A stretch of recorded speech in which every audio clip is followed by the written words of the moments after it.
Madame, Messieurs, bonjour ou bonsoir, suivant l'heure à laquelle vous allez nous suivre. Nous voici par ces nouveaux numéros au devant de vos petits écrans pour partager avec vous l'actualité, mais aussi décortiquer des questions de politique nationale et internationale au regard de la République démocratique du Congo. La République démocratique du Congo va être dotée des avions de chasse américains, mais aussi il est signalé qu'il y a des militaires congolais qui sont déjà en formation au niveau des États-Unis. On va essayer de décortiquer cela, qu'est-ce que cela implique, qu'est-ce que cela se traduit, comment cela va se passer et qu'est-ce qu'il pourra apporter en République démocratique du Congo. Alors, mesdames et messieurs, ce que nous vous demandons, comme d'habitude, s'il vous plaît, de cliquer sur des j'aime pour nous permettre d'améliorer nos algorithmes et permettre à ce que aussi que nos vidéos soient référencées par YouTube. Et cela va nous permettre de continuer à interagir avec vous.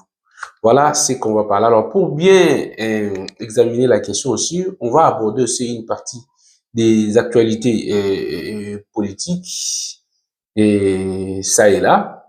Et donc, Rwandair, la société, compagnie d'aviation rwandais, suspend certains de ses vols. Pourquoi il suspend certains de ses vols? C'est presque en arrêt. Ils sont en difficulté énorme. On va essayer de détailler ça pour que vous puissiez voir qu'est-ce qui se passe, qu'est-ce qui fait cela. On va détailler aussi. Trump et Ariad pour un sommet sur les investissements. Pourquoi? Pourquoi ces façons de faire de Donald Trump par rapport à la République du Congo aussi? On va essayer de décortiquer pour voir l'importance de tous ces sujets ici. Voilà, sans tarder, et comme j'étais en train de dire que cette bonne nouvelle, c'est qu'il y a des avions de, de chasse dans le cadre de la coopération très pointue et accentuée avec les États-Unis. Et il y a déjà des effets de cela, puisque très bientôt, dans un avenir un peu plus proche, la République sera dotée de 12 avions de chasse américains de type F-22. Donc vraiment, ce sont des avions de chasse de pointe, c'est quand même des technologies parce qu'il s'agit des avions de 5e génération. Ça, c'est une très bonne chose pour nous. Comme nous étions en train de dire que il est important pour la République démocratique du Congo, pendant cette période où nous avons fait des progrès sur les plans diplomatiques en arrachant certaines victoires qui fait en sorte que nos ennemis qui s'estimaient plus forts sur les plans militaires, le Rwanda en l'occurrence, sont en train d'être imposés la voie diplomatique à défaut de se voir être sanctionnés. Et donc, cet avantage, nous devons vraiment les capitaliser. Comment les capitaliser? C'est-à-dire en s'organisant très rapidement sur les plans militaires, sur les plans technologiques, pour que nous puissions faire face à nos ennemis. Comme je ne cesse de le dire que nous sommes un pays tellement béni avec autant de richesses que nous le voulions ou pas, ces gens-là viendront nous faire de la guerre. On ne peut pas avoir peur, mais plutôt nous devons être prêts pour défendre nos terres. C'est ça le monde. La vie internationale, c'est comme ça. Donc, Dieu nous a dotés de cela. C'est à nous de se préparer. On ne peut pas continuer à plairer ou bien à avoir peur qu'ils vont venir nous attaquer. Nous devons être capables de nous défendre. C'est comme ça qu'on va devenir grand. C'est la raison pour laquelle il faut que les dirigeants du Congo aient ce qu'on appelle cette volonté de puissance pour que nous puissions faire des choses qui vont dissuader l'ennemi, dissuader nos adversaires. Et c'est comme ça, ainsi va la vie, ça va continuer.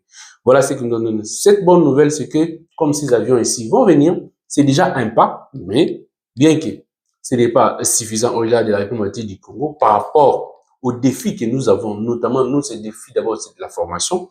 Encore une autre nouvelle, c'est que il y a déjà 2 bataillons qui sont déjà en formation au niveau des États-Unis et ces bataillons sont composés de commandos et ce qu'on appelle des berbères qui vont en formation et venir renforcer notre système de défense et pour faire face à tous nos ennemis. Et cela, c'est toujours dans le cadre de ces partenariats très avancés avec les États-Unis que cela est en train de voir les jours. Ça, ce sont des choses que nous devons tous en féliciter et puis à encourager très clairement parce qu'il s'agit de la sécurité de la République démocratique du Congo. Mais on ne cessera de dire un mot que sur le terrain, au niveau militaire, que nous devons être très, très attention parce que comme nous avons toujours l'habitude de le dire que nos ennemis ne vont pas s'avouer vaincus si facilement, ou sinon ne vont pas laisser les territoires congolais si facilement.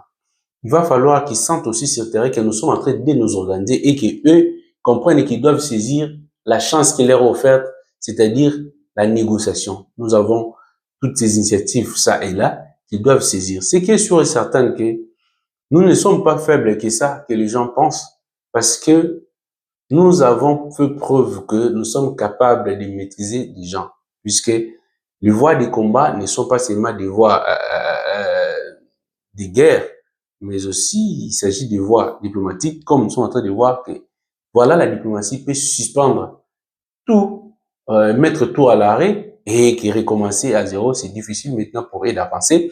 Donc, nous devons capitaliser cela. Un autre élément important, il s'agit des Rwandais. Voilà. Qui pourrait croire, quand on disait que il va falloir que la République du Congo aussi tape le main sur la table et puis prenne des décisions. Voilà que lorsque nous avons pris des décisions de fermer notre espace aérien aux avions immatriculés au Rwanda, de ne pas survoler notre espace aérien, voilà que le PDG de la société Rwanda Air vient de faire une conférence de presse où il est en train de pleurnicher et de dire très clairement qu'ils sont obligés de suspendre certains vols au regard des distances que les gens sont obligés de parcourir parce que pour aller par exemple à Brazzaville, il faut contourner, faire des tours parce que la RDC a fermé. Donc ils sont en perte.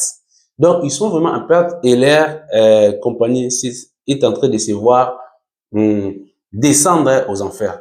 Et donc, comme on disait que le Rwanda n'est pas aussi si fort que ça, il a des difficultés. Le Rwanda est un petit pays qui profite de l'appui qu'il a de certaines puissances et des lobbies. Mais nous, comme nous avons aussi des partenaires maintenant, et nous devons faire en sorte que nous capitalisons cela pour pouvoir prouver au Rwanda que nous ne sommes pas là pour attaquer le Rwanda, mais plutôt pour lui remettre à sa place, que nous sommes les grands.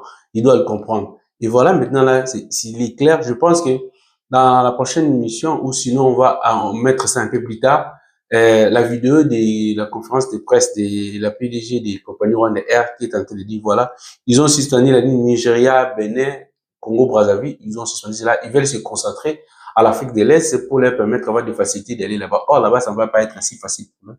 Puisque vous devez savoir que l'aviation, pour réussir dans l'aviation, il faut que l'aller-retour soit payant parce qu'il s'agit de gaspillage de carburant, de kérosène et que si vous allez vous retourner avec moins de gens, maintenant des lignes que ils sont en train de supprimer ici, ce sont des lignes qui leur permettaient de pouvoir avoir plus de marché et là, ça sera difficile pour eux.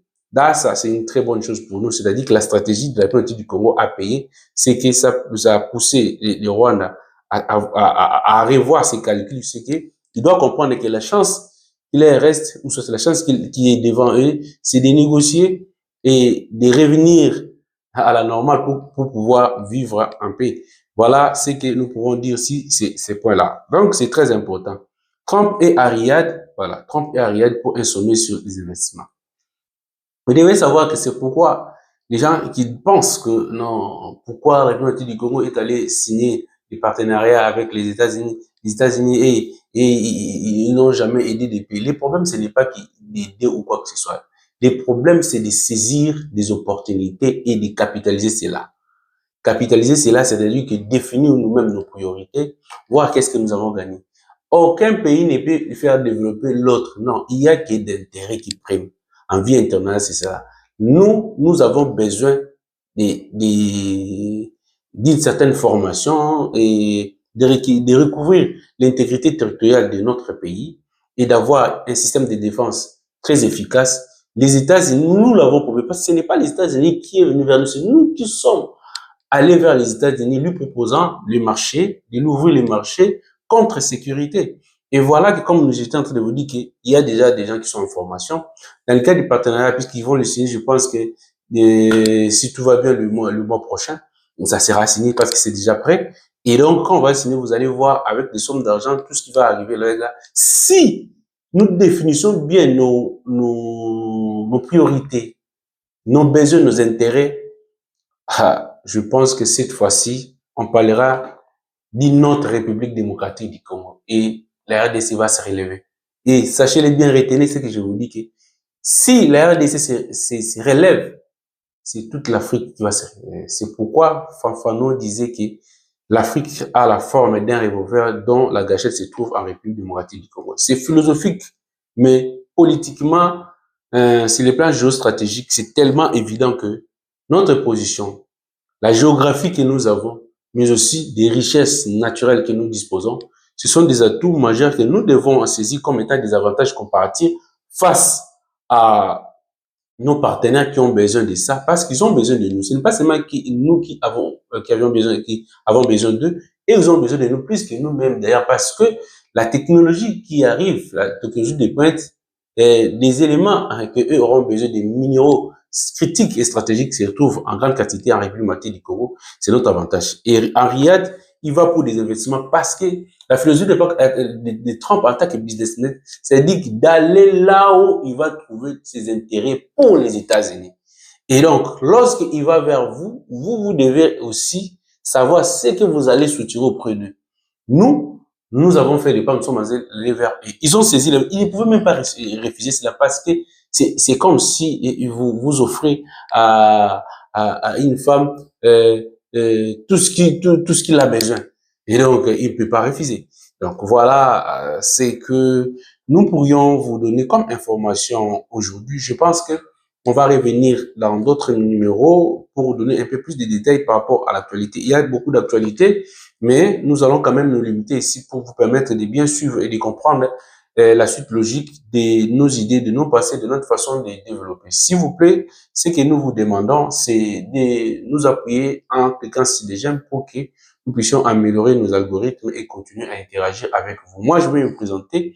Je suis Guilhem Ikobikwete, je suis juriste de formation, expert en politique publique et en stratégie de développement, chercheur, diplômé en ressources humaines, mais aussi négociateur. Et donc, quant à moi, je vais me limiter là. Ce qui me reste, ce n'est que de vous souhaiter toutes les bonnes choses du monde, que Dieu vous bénisse. Et moi, je vous dis à la prochaine.